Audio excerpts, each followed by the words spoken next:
quando nós vemos a história da mulher de Ló, o que ela tem? Ela tem um apego àquilo que está ficando para trás. Ela está sendo arrancada, removida de sua casa, de seus pertences. Ela só está saindo basicamente com a roupa do corpo. Então a dor dessa remoção, o apego àquilo que ela está deixando para trás, faz com que ela olhe para trás, mesmo diante de uma ordenança de cuja qual ela não deveria fazer isso, ela faz desobedecendo, e sabe o que acontece? Ela não tem mais futuro, ela é paralisada por aquilo. Aquela é uma situação que a paralisa. Na minha mensagem de hoje tem por tema a dor da remoção. Remover algo ou tirar algo de nossa vida que nos oferece algum benefício é muito desafiador. E todas as vezes que a vida, que Deus se predispõe a agir na nossa vida, para que algo ou alguém seja removido dela, essa remoção, ela vai causar dor, por medo, por sentimento de posse, ou simplesmente por conforto. Normalmente as pessoas não têm dificuldade, principalmente na igreja. Você quer colocar alguém num cargo, ninguém normalmente não te pergunta por que você está colocando essa pessoa no cargo.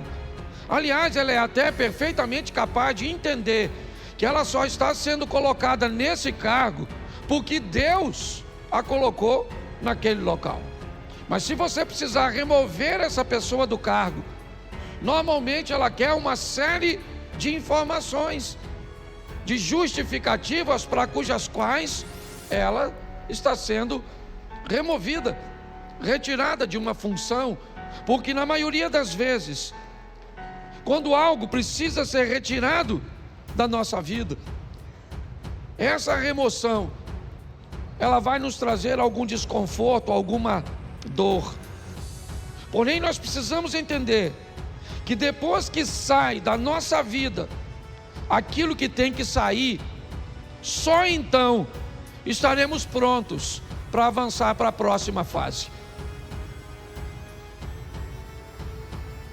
Quando nós somos capazes de entender isso, fica mais suave, menos doloroso ver pessoas partirem, ver empregos ficarem para trás, ver situações cujas quais achávamos vantajosas, expressivas e significativas partirem.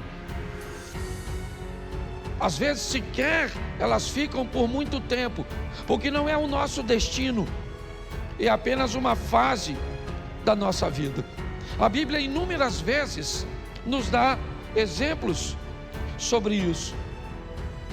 Volta, mas você sabe quando um avião pequeno ele precisa decolar num ambiente montanhoso, você sabe o motivo pelo qual o avião do grupo Mamonas Assassinas colidiu com a Serra da Cantareira?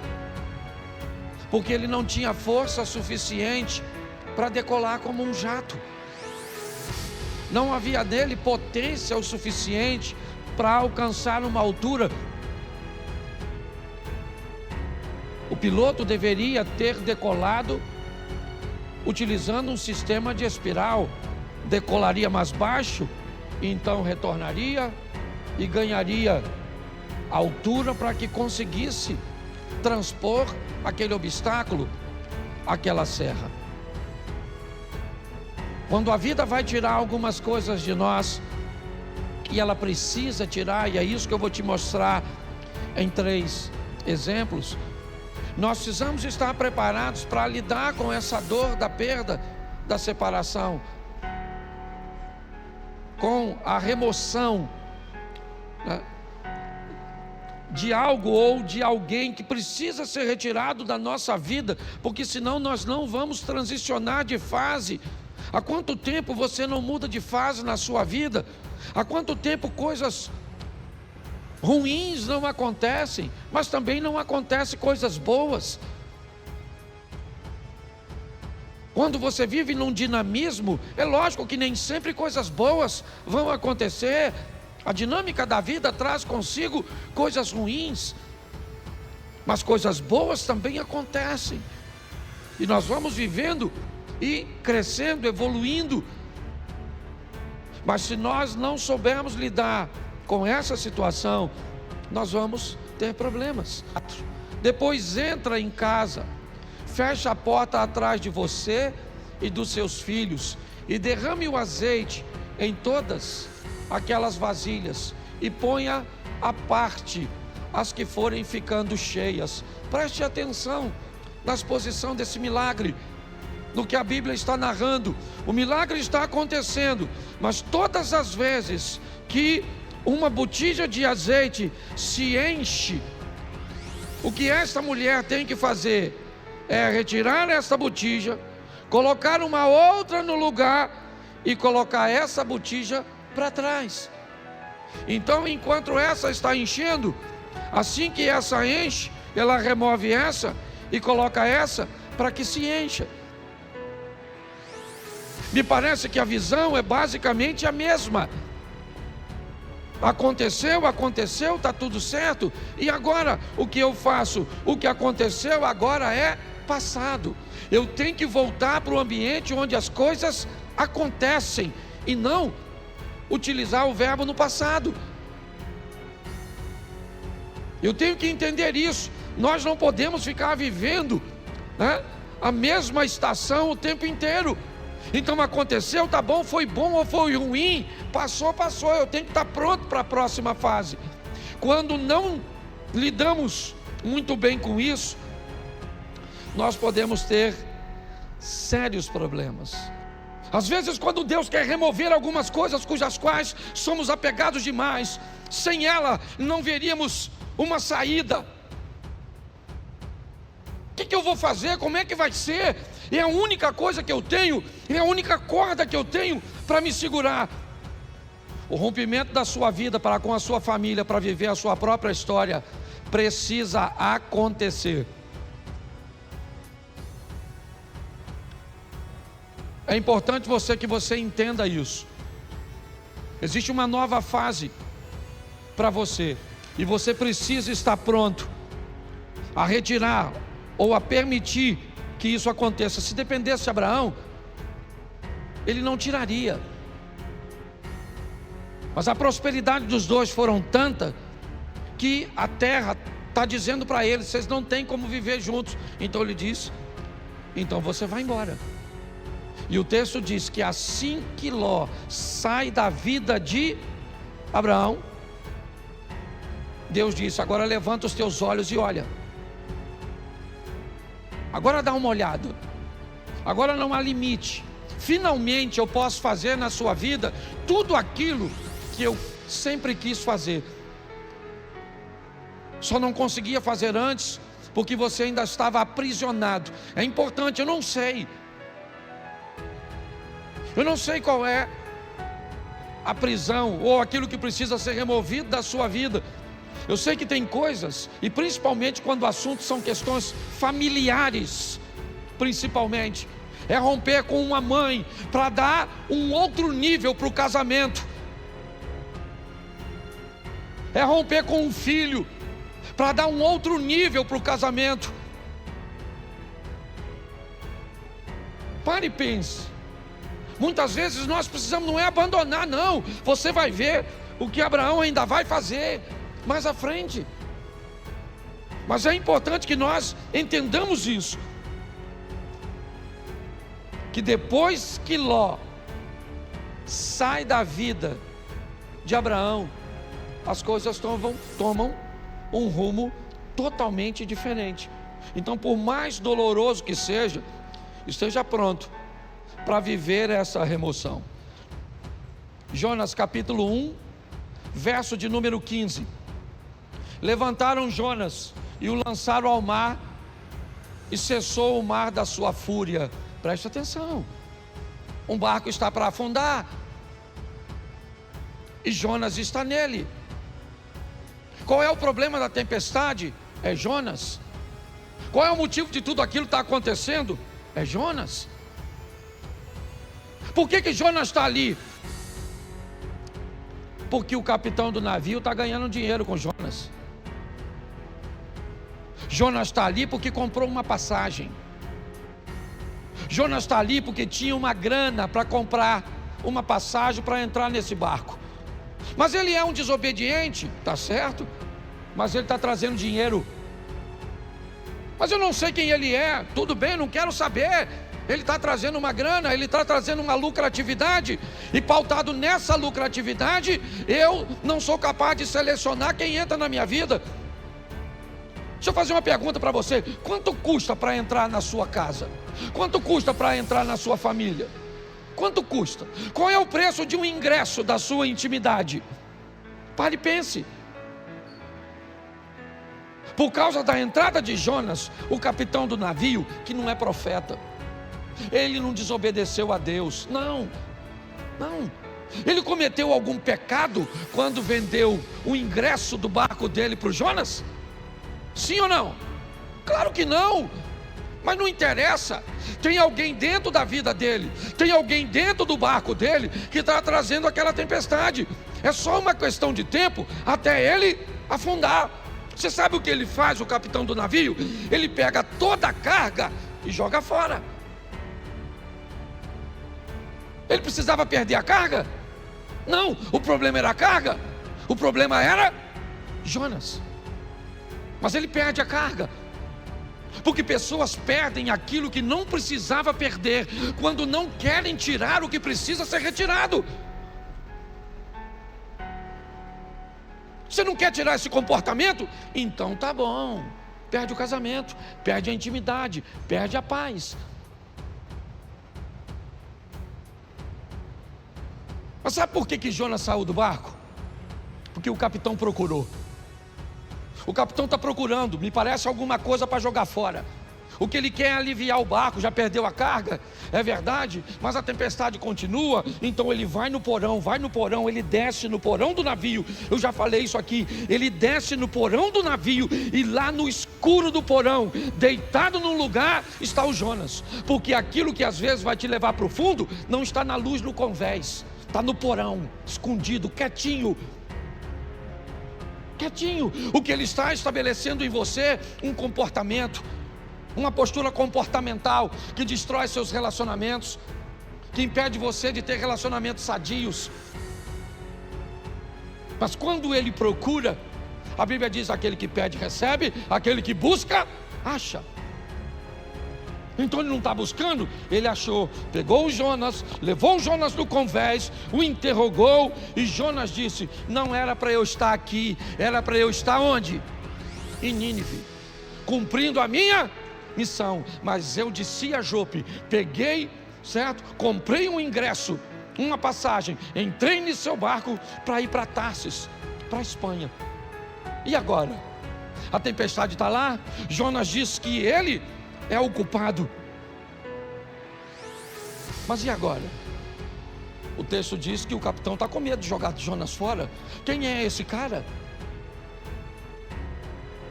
Não é quem ele é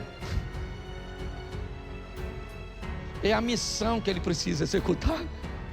Não tem a ver com ele, é com o propósito de Deus na vida dele. Ele se torna importante por causa do propósito. E aquele homem olha e diz: eu não vou remover esse cara do meu barco, eu estou com medo de jogar esse cara fora. Eu jogo esse cara fora e, não quer jogar? Então tá bom. Eu sei o que é isso muito bem. Eu trabalhei 12 anos numa empresa, foi lá que meus filhos nasceram, lá eu me casei. Eu não tinha um carro, eu usava o carro da empresa. Tudo girava em torno daquele lugar. Eu não sabia viver, não havia nenhum outro ecossistema que eu conseguia enxergar, sabe, para me prover de um futuro. Não tinha. Não havia possibilidade, eu não conseguia enxergar. Eu sei hoje que existia, tanto existia que eu estou onde eu estou, mas na época eu não via.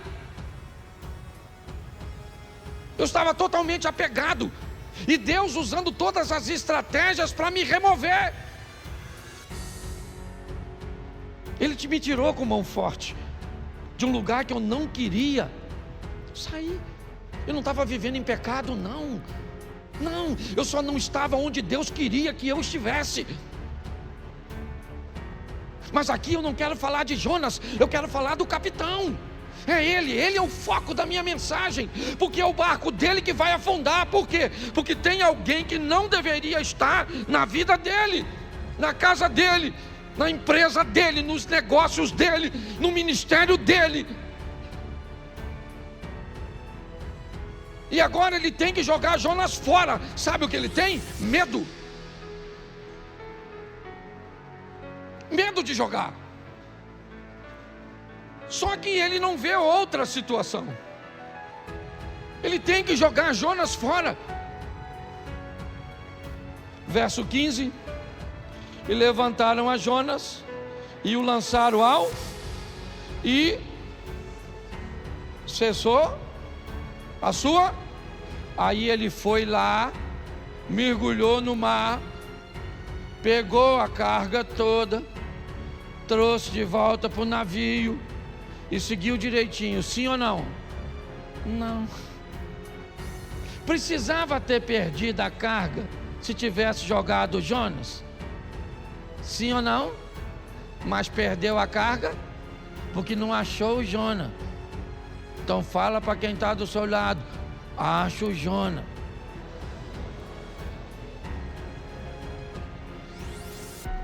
Entendeu, querido? Acho que Deus está falando com alguma pessoa aqui hoje, certo? Você nem tem barco, mas tem Jonas, tá certo? Ah, pastor, descobri hoje, o meu Jonas é o meu marido. Se Jonas é o seu marido, eu vou te dar uma notícia, dona. Afunda. Porque tem gente, a turma que já está brigando, né? Pastor, nossa, remoção. Nossa, podia sair morto. Mas afogado serve. Você está rindo, mas o assunto é sério. Dá uma olhadinha, gente, porque eu creio que Deus está falando conosco, amém? O terceiro, Gênesis 37, verso 28. 37, 28 de Gênesis. Isso. E passando os mercadores midianitas, os irmãos de José o alçaram e o tiraram da cisterna e o venderam por 20 ciclos de prata aos ismaelitas. E esses levaram José ao... Preste atenção, quando Deus precisa tirar você de um lugar onde a sua visão é diferente da visão dos outros. Por favor, se você veio para essa igreja, certo, e você não quer se encaixar nessa visão, essa é uma mensagem extraordinária para você.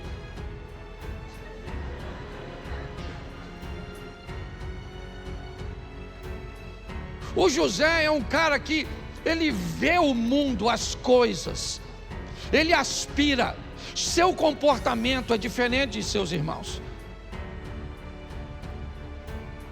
Não cabe.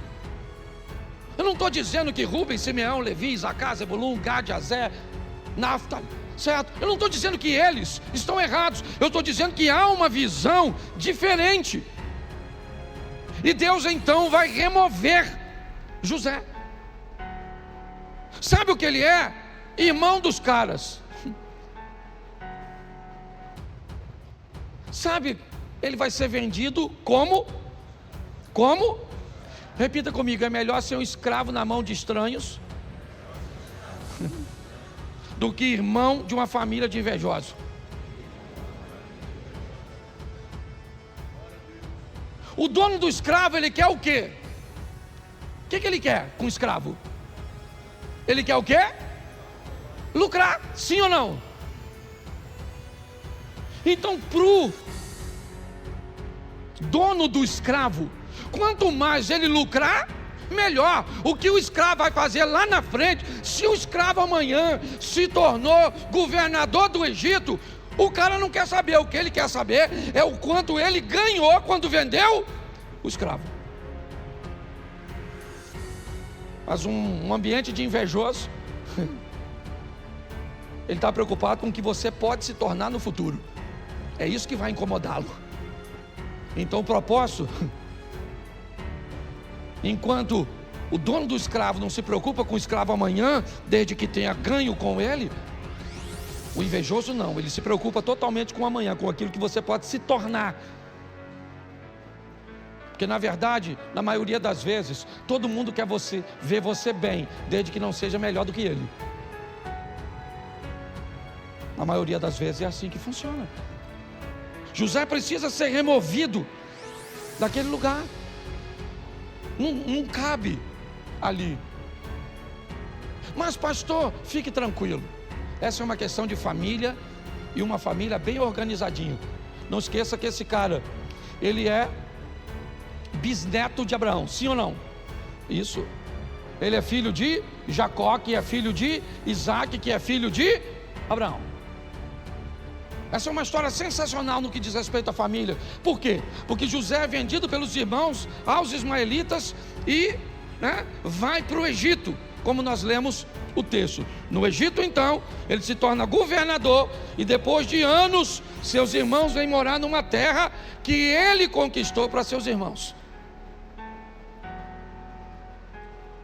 Olha só, nessa história, os irmãos de José cabem na vida de José naquele momento que ele está lá? Sim ou não? Não. Mas quando ele migra para o Egito e se torna governador, quem é que vem morar com ele? Os irmãos. Tem gente que não cabe na sua vida hoje, mas vai caber. Tem ambientes que hoje precisa ser retirado de você, talvez porque você não tem habilidade para lidar com ele.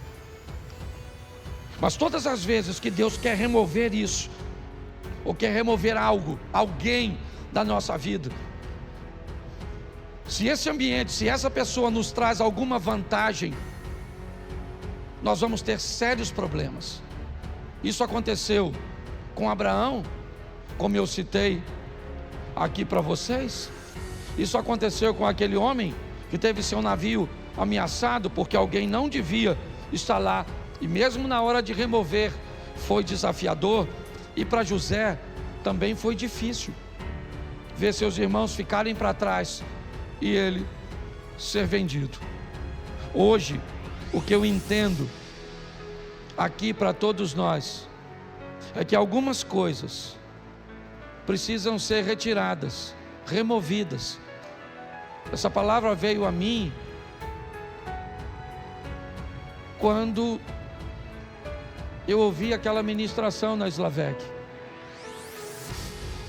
onde aquela ideia de graça que me trouxe até aqui foi ampliada, não diminuída, ampliada. É uma nova fase. É importante que nós venhamos a respeitar o tempo da mudança. É um grande desafio para nós. Eu não sei se você sabe, mas a história de Abraão começa com 75 anos de idade. Isaac nasce, Abraão tem 100 anos. Foram 25 anos depois. Ele teve que vivenciar tudo aquilo. Talvez por isso ele seja chamado o pai da fé. Hoje, muitas vezes, Deus tenta remover coisas tão pequenas. Eu vou falar aqui algo, não vou expor a intimidade de ninguém, mas não sei nem se o casal que eu atendi está aqui, mas não vou citar seu nome de forma nenhuma aqui. Eu estava atendendo agorinha mesmo um casal que corre o risco de se divorciar porque A mulher tem dificuldade de remover o celular, de remover o vocabulário. E se não fizer isso, o casamento acaba. Mas ela tem dificuldade de remover, porque todas as vezes que algo precisa ser retirado, nós temos muita dificuldade.